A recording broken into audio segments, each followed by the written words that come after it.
Hi, welcome back to ILI's History Makers podcast. Today we have a special guest, Judy Stevenson.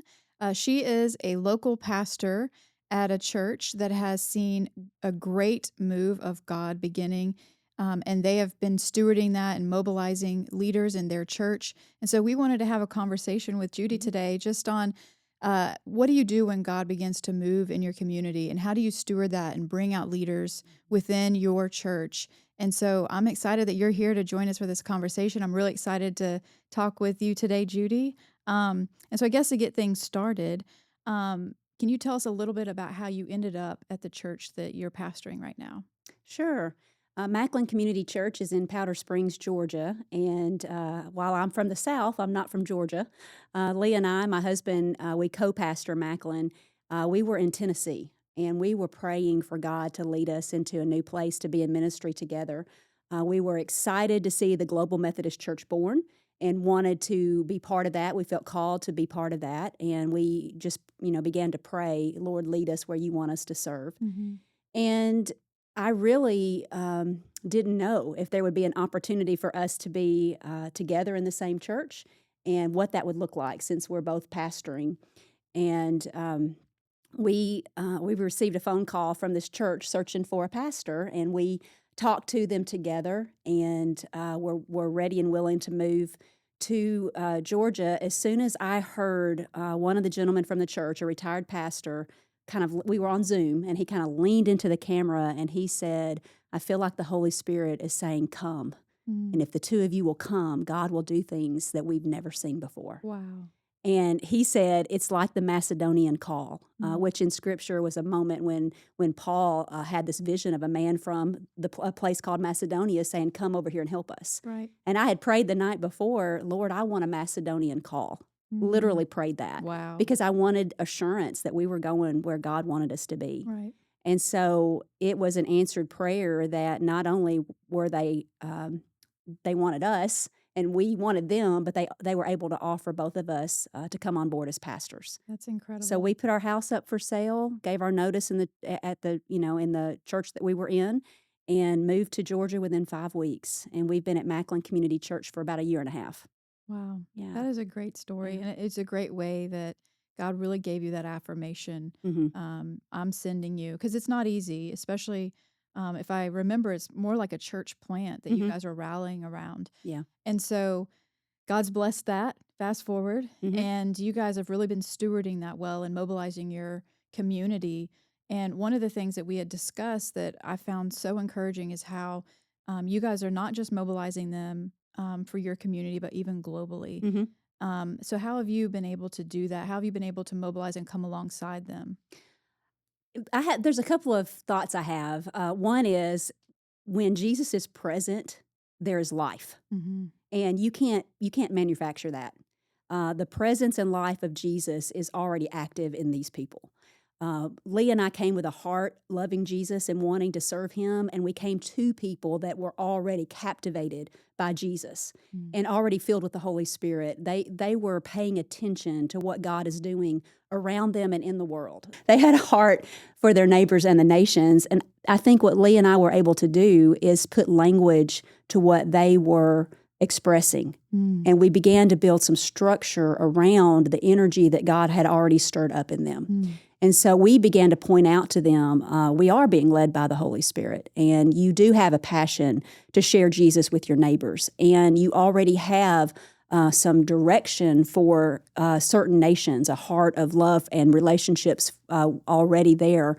And so we were able to just form teams and equip those teams to work together to identify this is where God is calling us, and begin to give them some tools. And one of those is just hearing us share our story about how Jesus has brought salvation and healing and empowerment into our lives. Yeah. And when they hear our testimonies, Right. then they start to share their stories. Absolutely. And so just helping people be storytellers of how God has worked in their life Right. has been one of the pieces.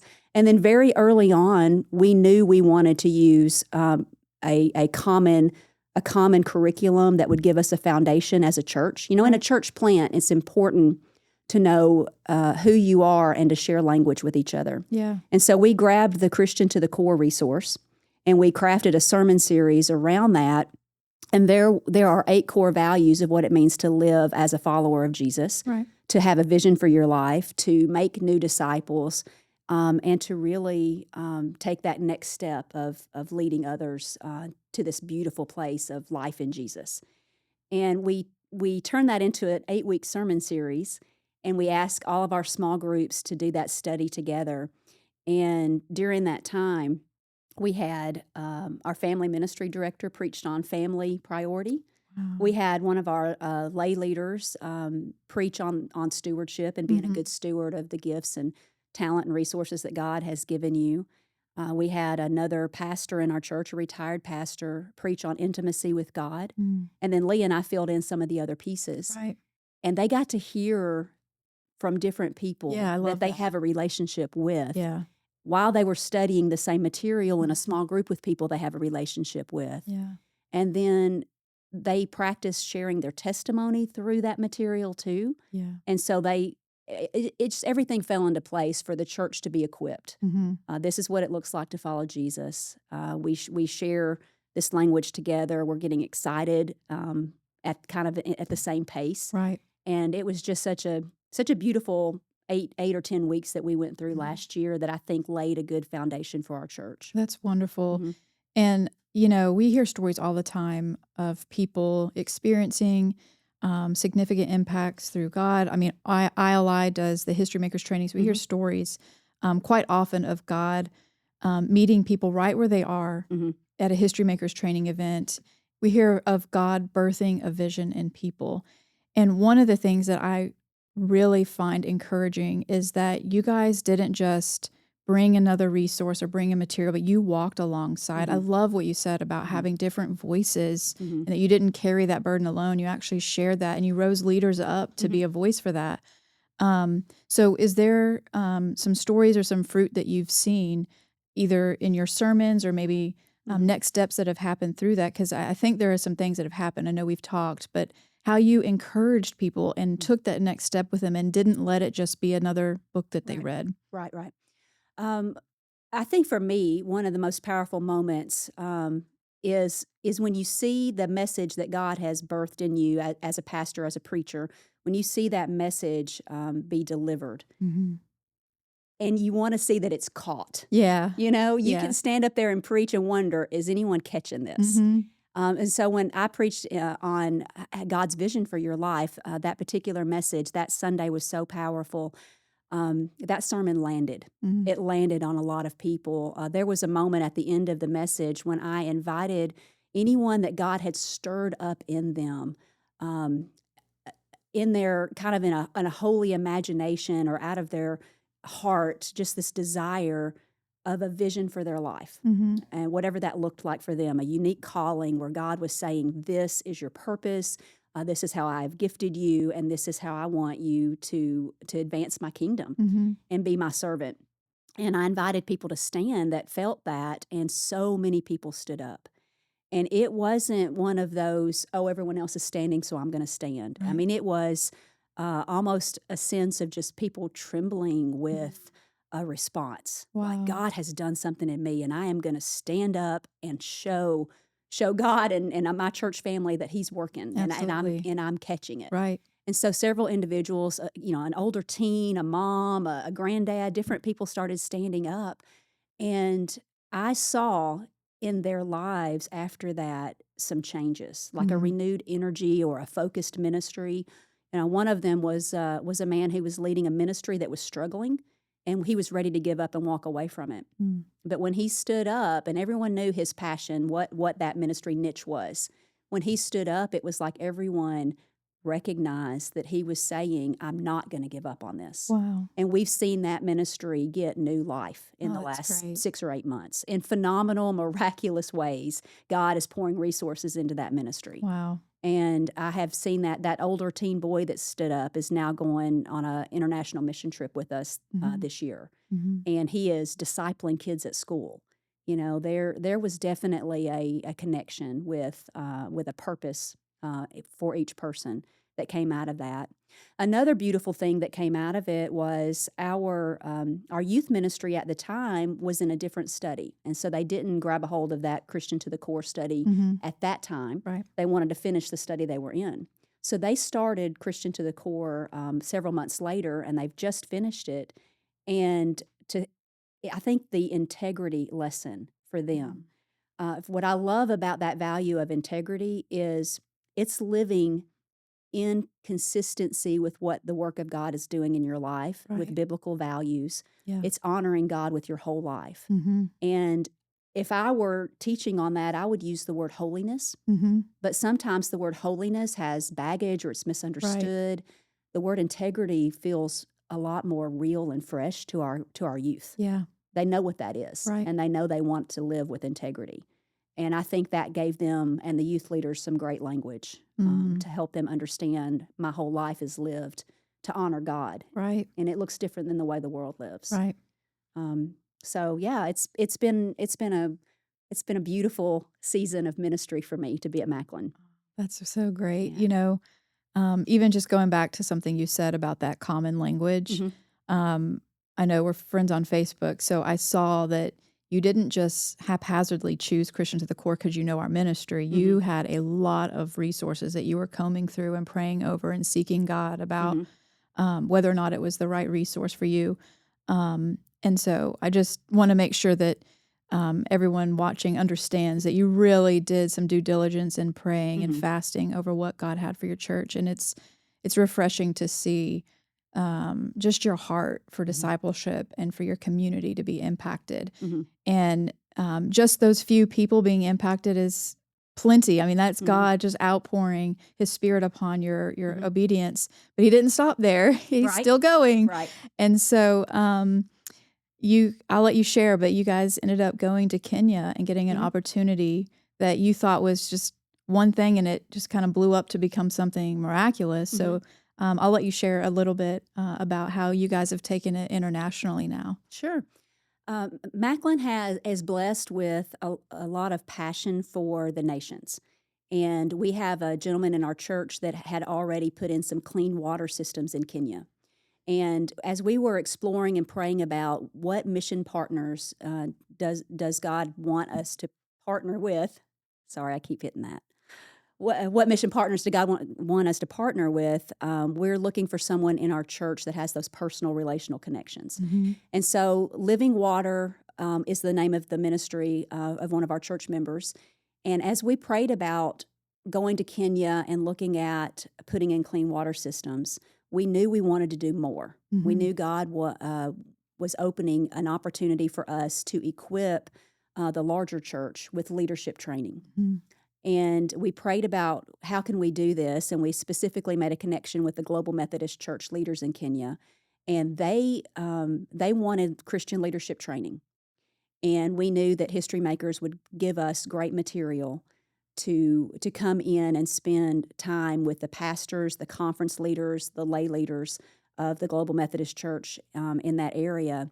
And so we were able to combine a lot of components on that mission trip. We took a team from Macklin and we went to some orphanages to explore those as places to put in clean water systems. Right. And then we went to a tent camp location, and all of the Global Methodist leaders met us there, and we spent 3 days going through the History Makers Module 1 and deepening our relationships. Mm-hmm. It was renewing some friendships for some, but for especially for me, I'd not been there before. It was making new connections Right. and forming relationships and um, seeing seeing the hunger that they had to learn, Mm-hmm. wanting to be equipped with Christian leadership training that they could duplicate. Right. We were giving them something that they would then be able to take back to their local church or to a region of churches Mm-hmm. and equip their leaders. And Right. we kept hearing over and over, this is exactly what we needed. Right. This is the right time. This is the right material. So thankful for the experience. Wow. Couple quick stories that came out of that. I sat down at lunch beside one of the women, and she said, "I thought my coming here was a mistake at first because Mm. I'm not a pastor, Oh and I wow. thought this was only for pastors." and I Mm. didn't know why I got invited. Wow. And she said, in just sort of I'm just a laywoman. Mhm. But she's a leader in the Global Methodist Church from the laity side. And she said, my vision is not like a vision to lead a church. The vision I have is to minister to young women who are being exploited and abused. And she described a whole scenario where she knew of a place where these young women were being mistreated, and how her heart was broken, and how Yeah. she felt God calling her to go in there as an advocate and a protector Wow. for these girls. And I just sat there and I looked at her and I said, "That's the most remarkable vision I've ever heard. Wow. And you are exactly in the right place. Mhm. And you are being equipped to be a leader and take what God is stirring up in you and to Mhm. go and make a difference." That's impactful. And she just, the rest of the time there, I could tell she was leaning in and learning and responding in a different way. Mhm. So it was just a beautiful few days, and so many great stories of how God was stirring up um, new ministry Mhm. ideas and making connections that came out Right. of that. And I was able to come back to my people in my local church and say, "Thank you for sending us. Mm. It wasn't just the team that went. You all had a hand in this. Right. This was your mission. You did this. Mm. You provided the funding. You gave us permission to be gone. Right. You prayed for us every single day. Mhm. And because of you and your yes to God, we have been able to equip leaders." And then do some really practical, clean water is so important. Do some really practical Absolutely. pieces Yeah. too. And we're going to go back and we'll continue those Right. relationships. So, Wow. And you'll yeah. keep investing Yeah. and building that up and encouraging. One day you'll see that girl and she'll have that Mhm. ministry. And Mhm. we've seen that a lot actually over the years. People get that birth of Mhm. uh, that vision at a training event, and then they go on and it becomes alive and it becomes a ministry. It's incredible. Mhm. Um, and so for those of you watching with us right now, we are the International Leadership Institute. We have the History Makers training material, and for Judy, that has been blessing them and doing amazing things in their church. But we know we're just one of thousands of resources. And like I said at the beginning, she really focused and prayed and asked God. So I just want to encourage you, if you're inspired by our story, we might be a resource for you, but there's plenty of other resources out there. I would encourage you to pray, seek God, what is best for your community and your church. And then maybe to close us out, if you would like to share, what are some practical things that you did to help continue the fire that your church had? I know that you guys specifically wrote a vision based on what you Mhm. noticed in them. Mhm. So maybe what are some practical things as a pastor you did to keep that fire ignited in your church? Mhm. I when we look at people and listen to them, and we're looking through the lens of what is God doing here, Mhm. and we began to see common stories and common passions. One of the things that we do to fuel that fire is to really put some language around it, Mhm. and then people begin to respond of, "Oh yes, that is what God is doing," and they begin to own it. Mm. And so we wanted to have a phrase, we can call it a vision statement for our church, that was born from God's activity in us and not just an aspiration of what we think we want to do. Oh, that's good. And we want to be a people who are led by the Holy Spirit, was such a common phrase that we heard over and over, that we had to begin our statement with, we're being spirit led. Mhm. And the next piece was, we have to stop saying that we want to be disciples. What we want is to be disciple makers. We Mhm. want to be people who multiply, Right. who lead others to Jesus, and then disciple them into living a life that honors God, and it's their best life because it's what God has for them. So we want to be spirit led disciple makers. And what is it? The only thing we have to share is Jesus. He's the Savior. He's the hope of the world. Mhm. And so, spirit-led disciple makers sharing Jesus with neighbors and nations, and that became the phrase that we repeated. And this summer, we're putting a whole sermon series around spirit-led disciple makers sharing Jesus with neighbors and nations, and each piece of that will get a few weeks of unpacking Mhm. and pointing back to Scripture and saying, this is what this looks like biblically, and this is what it looks like in our church, and this is what it looks like in the world. So we really celebrate what God is doing, and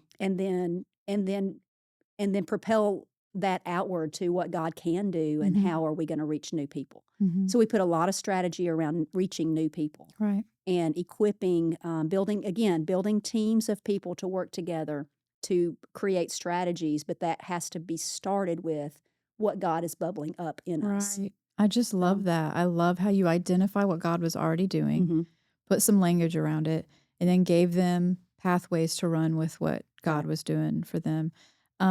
So moving forward, Mhm. how are you guys reaching your neighbors? Because I know that we kind of just talked about the nations, but I don't want to neglect Yes. how your Yeah. Yeah, okay, how the neighbors so works into that. practical, so that was a little bit, just concept and theory. So practical, what does that look like? I've been listening over and over to various people in different groups in the church say, "I wanna reach my neighbors, but I don't know how, and I'm a little Mhm. bit unsure of what that looks like." And when one lady named it in particular, she said, "I have these neighbors, and I invited them over for dinner, because I wanted to be able to share Jesus and build a relationship with them. And I think I want to start a small group for my neighbors." And I just began to pull together all of those conversations, and we are going to launch what we're calling neighborhood groups. Mhm. And I've already got 4 or 5 host homes, people who said, "Yes, we can do this group in my home," and I will reach out to my neighbors, paired with a facilitator who said, "I'll be the one to teach and lead the group." And so we're doing this together with one another, and we're going to start with Christian to the core because we know that's going to help our neighbors understand what it means to start with an intimate relationship with God Right. and how to build on that and follow Jesus, practice spiritual disciplines, Mhm. grow in in that followership of Jesus, and then share Jesus with others. The Mhm. whole piece of from beginning to a life lived as a disciple is there, Right. and that's the material they're going to use to start those groups. Right. And so that's born from what God is stirring up, Mhm. putting some teams together around piloting this, having a good resource to use, Mhm. and then just launching it, Right. just doing it. Right. So beautiful. Yeah. Well, thank you for being here, Judy. It has been a really great conversation. And for those of you that are joining us and watching, I just want to give you some encouragement. If you take anything away from today, I would say really pay attention to what God's already doing in your church, Mhm. in your community, maybe in your workplace, wherever you find yourself as a Christian leader. What is God doing, and how can you champion what He's doing in others and lead them to fulfill God's vision for their life? I think that's been such an incredible and remarkable story to hear from you. I look forward to hearing back from you in a couple of years, maybe, and seeing just how much God's continuing to do in your church. So, thank you so much for being here with us today. Yeah. Thank you.